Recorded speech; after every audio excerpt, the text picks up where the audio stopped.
What are you doing? Why are you walking away from me? Are you scared of me? Come back, really close, like really, that's too close. Hey guys, it's me, Oliver. So some people like to work out at home. Other people like to work out at the gym. What if I do a home gym? Yeah! I really like to take my shirt off. But you see this farmer tan? That's because I always have to keep my shirt on whenever I go to the gym. It's kind of gross. I figured if I'm at my own home, then I can work out with my shirt off anytime I want. Yeah! So I'm gonna build my own home gym. Yeah! 'Cause I'm cheap, I'm broke. Those are both lies. I'm not really cheap or broke. Yeah! So here we go. Here's some of the wood that we have for what I'm gonna be building is a squat rack. A squat rack? You're gonna build it out of wood? That's crazy. Wood breaks. Are you kidding me? People build towers out of wood. People build boats. The Vikings built boats out of wood. Do you think they were weak sauce? Are you kidding me? Okay, so what we've got here is we've got 14 2x6x8s. Okay, so these are gonna be our main posts. We've also got some 2x6x12s that we're going to cut in half to create 6-foot long planks. We've got 2x4s of varying lengths. We got 10 foots and 12 foots.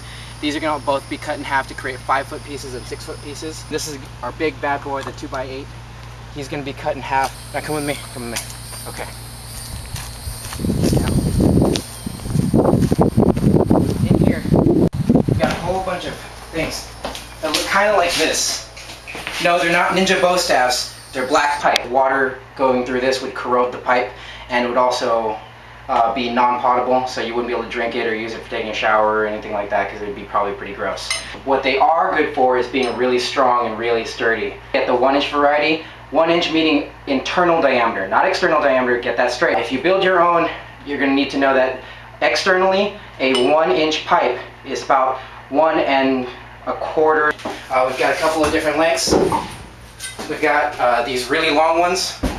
These are going to be our guardrails or the weight catches. So basically if I fail on a lift, then I basically can just drop right into these. These things are as sturdy as heck.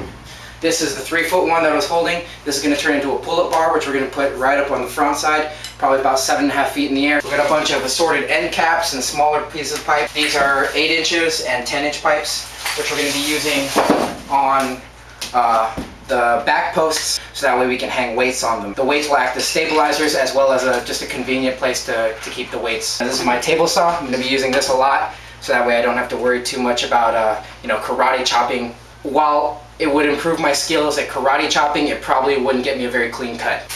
These are the drill bits that we're going to be using. The 1 1/4, that's going to be our money maker right there. You're going to want smaller drill bits. You don't just want big drill bits like this. You can't start with a big giant drill bit.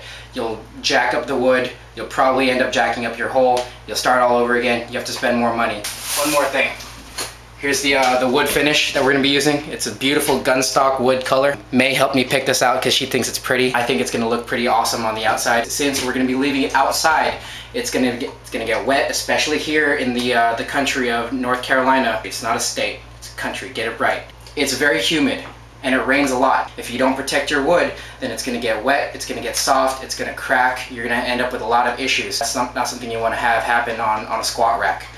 Here's the miter, compound miter saw that we've got. This is very good for cross cutting, whereas the table saw is good for notches and ripping. Basically all you would do is you would stick the piece of wood in there and just go bam, bam, bam, exactly like that, just like a stapler. The wood glue that we're going to be using, this is the power drill. This is going to do the boring as well as the screwing.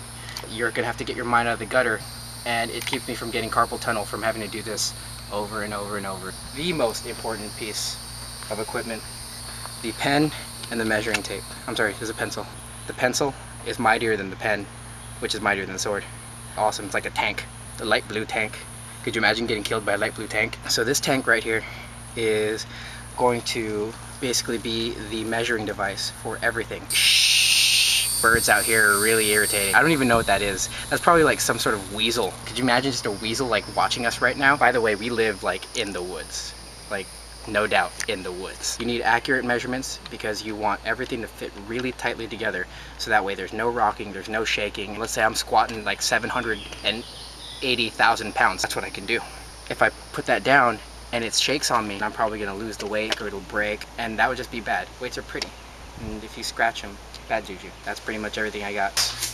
I'll keep you updated, and I'll probably do a little bit of some cool fast forward type stuff while I'm working on the wood.